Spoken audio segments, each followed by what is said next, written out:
for the final 4 minutes of the game. Somewhere out there, I heard Nick laughing all the way up there in Harlem. Big win for the Milwaukee Bucks. That is 5 in a row if you're into counting. Nick, what was your biggest takeaway from this one?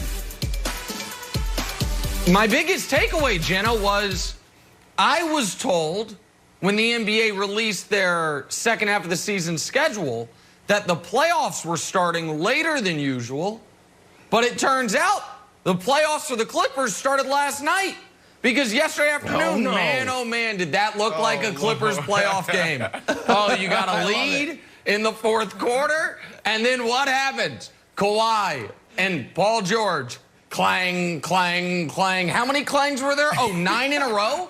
0 for 9 down the stretch for those two fellas in the final 4 minutes as the Clippers went scoreless. Brandon, your pick to come out of the West. Yeah. They have a PG named Paul George. They need an actual PG, meaning a point guard. And until they get that, they're going to have some problems at the end of games. As you saw a Bucks team that nobody believes in. Nah, they can't finish, they can't do anything. Just absolutely run roughshod over the Clippers at the end of that game last night, or yesterday afternoon, Brandon. Yeah, I mean, you're right. Playoff P, it definitely started. I don't think it had anything to do with Kawhi, right? Like, look at Paul George, 2 for 10 from three-point line, 33% overall. That's a problem when you're going against a team that's hungry, a team that's on fire, a team that's been counted out because of what they did on that run in that stretch, on that losing streak. So, to me, it was more about the Clippers and Paul George than it was the Bucks, because the Bucks last night, that was their best shot, Nick.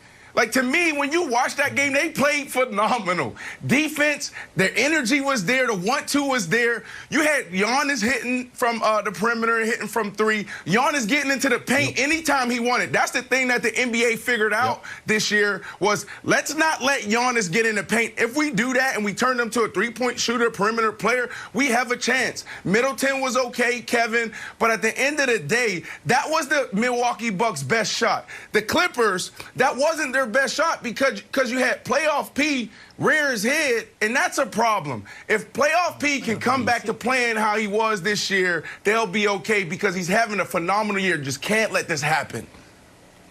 I still can't figure out if playoff P is a compliment or an insult. It seems to change depending on every year. All right, Nick, this did have some playoff feel to it. Giannis, in like rare form, there was a strategic intensity that I really liked out of Giannis. First of all, played 40 minutes. I know you're the minutes police. And look at this. You know things I hate, injustice and business decisions. Giannis is like, no way, dude, get out of here. This is a fourth quarter play. It proves costly. The game was close the whole time. If Giannis missed those free throws, he's like, don't worry, guys, I blocked this one. So congratulations. The next part of this sequence here later on is this strategic intensity on the second to last play of the game. We've talked a lot about, hey, who takes the last shot? Giannis doesn't have a real go-to move. What are we going to do? And it's like, hey, we'll just pass the ball. 1, 2, 3, 4. This ends up being 5 passes, and Giannis is dunking the ball from the three-point line.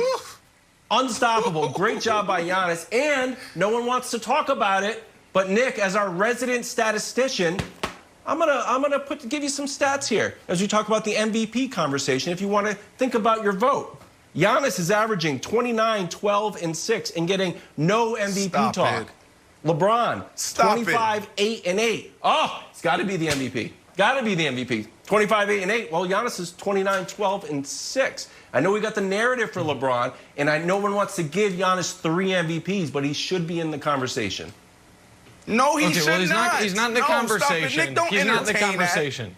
Go ahead. Go ahead, Brandon. Go ahead, and then I'll respond. Nick, no. You can respond, but please don't entertain that. Please, no. He's winning 5 games in a row, and all of a sudden, Giannis should be back in the MVP.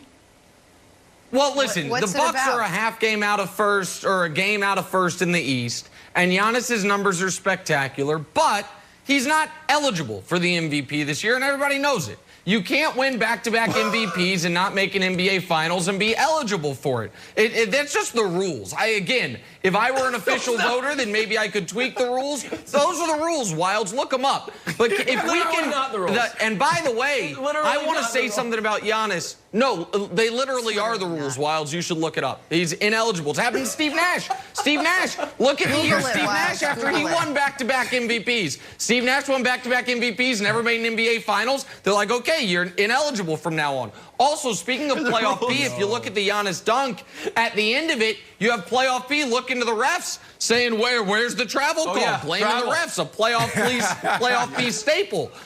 But everyone's going to talk Brandon, about how Giannis ended the game.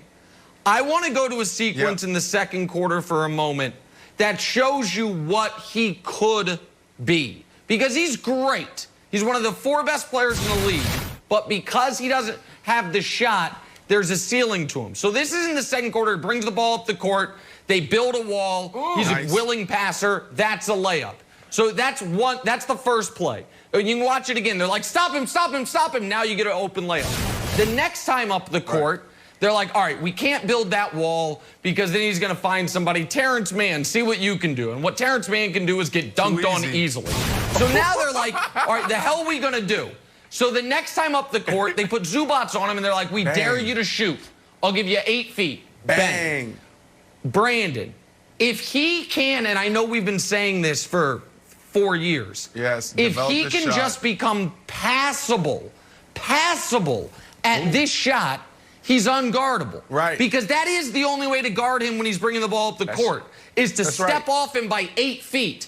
But he's not a passable shooter most nights, so that is what has happened to him in the playoffs. Again, this is not a tough shot, the one there, but he's got to become passable at it.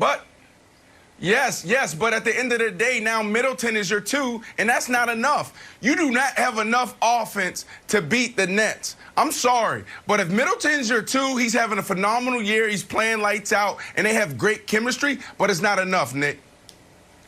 Well, the only caveat I would put to that, because I also don't think the Bucks are going to win the East. I think the Sixers are going to win the East, but that's a separate discussion, is they did get Drew Holiday back.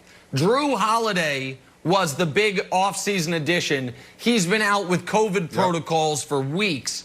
And so now he didn't play big minutes last night. He wasn't the big reason they won. But I do wonder what Drew Holiday is going to be able to help them with come playoff time. And so I do think we need to see them at full strength a little bit longer. And by the way, the Nets, I don't know if you've been paying attention to the East, Brandon. The Nets might end up with a first-round matchup against the Miami Heat.